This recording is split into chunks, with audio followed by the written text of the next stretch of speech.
Once again, thank you for staying tuned to the People's Daily. This is the news at 2. I am Mujisala Shulaja. President Muhammadu Buhari has made a strong case for African leaders to work vigorously at ensuring a more productive, self-sufficient, and purpose-driven organization that will fully serve the interest of their people. Contributing to the debate in the Forum of the African People, the President maintained that global realities demand that the Union must be overhauled to remain relevant in intergovernmental organization. The debate held behind closed doors followed the submission of comprehensive report of the Institutional Report of Reform of African Union by President Paul Kagame of Rwanda. President Muhammadu Buhari told the African leaders that Nigeria demands a true reform and effective Africa Commission that is fully committed to the discharge of its duties and responsibilities. He assured them of his country's full support and abiding commitment towards ensuring that the reform process is successful. Foreign Affairs Minister Geoffrey Onyeama attended the closed-door session.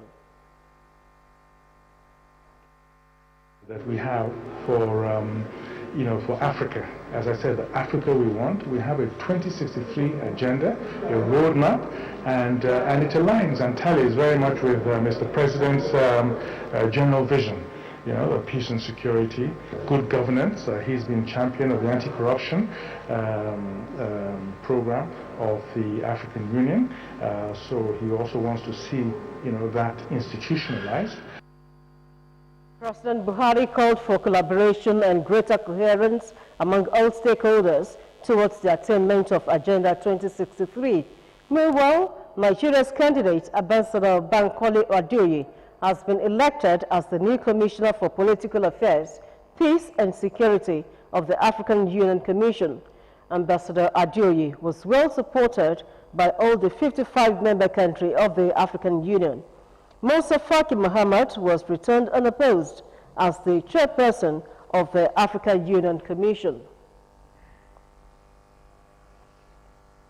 Ogun State government has warned the leadership of the National Union of Road Transport Workers, NURTW, and the operatives to stay away from all parks and garages in the state to avoid incurring the full wrath of the law.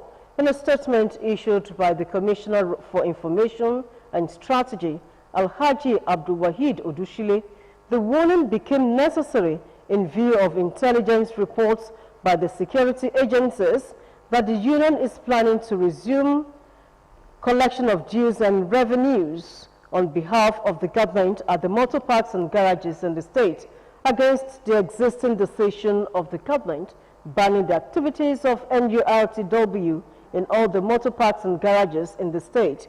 It will be recalled that following the crisis in the leadership of NURTW in the state that threatened security of lives and properties, particularly public transport in the state, the House of Assembly in June 2020 passed a resolution suspending the activities of the union in the state. The government subsequently banned the activities of the union in all motor parks and garages. The statement added that security agencies have been given firm directive to arrest and prosecute any operative of the NURTW or indeed anyone, group or association that has not been approved by the government to act on its behalf, that attempts to defy the decision of the government or test its resolve to maintain peace and security in all parts of the state, including motor parks. The National Assembly has reassured that it will submit the Electoral Act Amendment Bill to President Muhammadu Buhari for his assent before the end of February. Senator Kabiru Gaya, Chairman, Senate Committee on Independent National Electoral Commission, INEC, disclosed this when he spoke at a forum in Abuja. Gaya said that the committee was doing its best to ensure an electoral act that will guarantee free, fair and credible elections in the country. The Independent National Electoral Commission, INEC, has declared that the All Progressives Grand Alliance is the winner of the just concluded rerun election for the Magama Rijau Federal Constituency of Niger State. The INEC returning officer of the Usman Dan Fodio University, Sokoto, Professor Yahya Tanko Baba, who announced the results in Rijau local government, described the exercise as a huge success. Baba explained that candidate of APGA, Shehu Slow, polled 22,965 votes to emerge winner of the rerun election for the Magama Rijau Federal Constituency in Niger State. He defeated his closest rival of the People's Democratic Party, Mr. Emmanuel Alamu, who scored 22,507 votes in a keenly contested election. However, Slow was before now a member of All Progressives Congress, who represented the party as a member of House of Representatives for Magama Rijau Federal Constituency. He dumped the APC for APGA to contest for same position in 2019 general elections and lost to APC candidate. Nigerians have been advised on the need to always go through content of documents before appending their signatures on financial documents. This was the view of financial experts while speaking on the risk involved in acting as guarantor, which can make such individual liable to repay debt incurred by the borrower. Shemilori Makonju has the details. A guarantor is a person or entity that agrees to be responsible for another person's debt under an agreement if the other fails to pay. Records have shown that some have either absconded with their loans or died before a repayment period, which has put their guarantors in a big mess. Being a guarantor basically is that you are holding yourself out instead of the person that you are standing as a guarantor for, or that you will be bound to do some certain things, whether by paying a certain bond or by being substituted for a particular purpose if you are standing as a guarantor. So the implication is you are inheriting the liability and responsibility of the person you are standing as a guarantor for. The implication is like putting yourself in a line, putting yourself, telling the person that you will be you are culpable. Anytime this person is not coming up with a payment, I will pay. Despite the risks involved with being a guarantor for someone else's loan, people are ignorant of the implications if the original debtor fails to perform his obligations. I will advise that before people paint their signature, fill forms, standing as a guarantor or as a referee or as a surety for other persons, they must know the person very well and they must be ready to stand instead of that person, or take up the responsibility of the person eventually if the person defaults from the contract. See, before you stand guarantor for it, you have to be somebody you know very well. That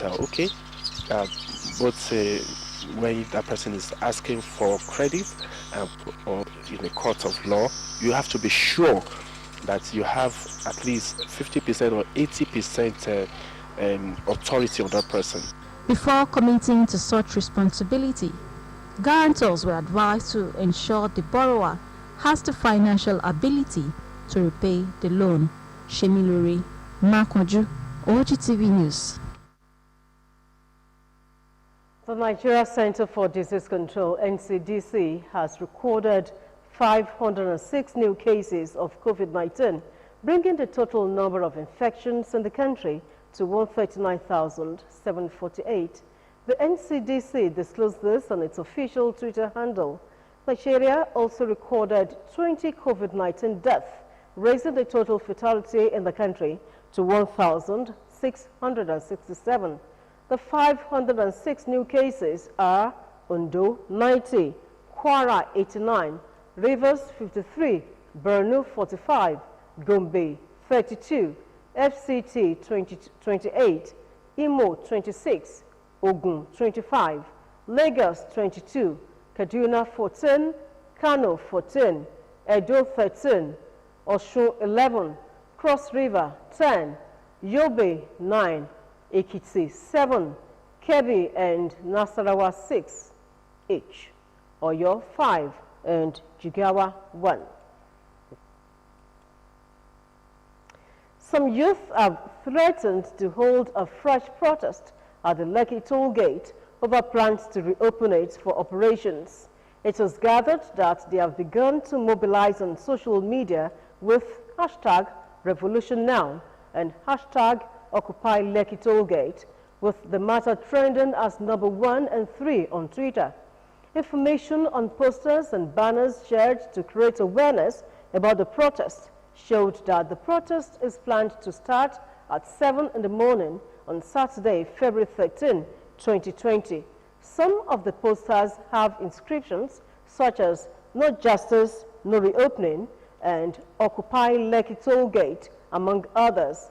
The Lagos State Judicial Panel of Inquiry probing the alleged killing of NSAS protesters by soldiers at the Lekki Tollgate had on Saturday approved the reopening of the tollgate. Some foreign stories. Israel's Prime Minister Benjamin Netanyahu appeared in court briefly on Monday, reaffirming his innocence as his corruption trial enters an intensified phase weeks before a fourth national election inside 2 years. Netanyahu, the first Israeli premier to be indicted in office, was formally charged last year over allegations that he accepted improper gifts and sought to trade regulatory favor with media moguls in exchange for positive coverage. The combative 71-year-old prime minister, who has blasted the charges as fabricated and ludicrous, spent just 20 minutes inside the courtroom at Monday's hearing. He had been compelled to appear to deliver a formal response to the allegations. Police in Myanmar's capital, Naypyidaw, have used water cannon on workers conducting a nationwide strike against a military coup. Thousands are taking part in a third day of street protest calling for the release of elected leader Aung San Suu Kyi and for democracy to be restored. Military has warned protesters that action will be taken if they threaten public safety or the rule of law. It comes a day after Myanmar saw its largest protest in more than a decade. Last week, the military seized power after claiming without evidence that an earlier election was fraudulent. The president of Haiti says an attempt to kill him and overthrow the government has been foiled amid a dispute over when his term ends. At least 23 people were arrested, including a top judge and a senior police officer, the authorities said.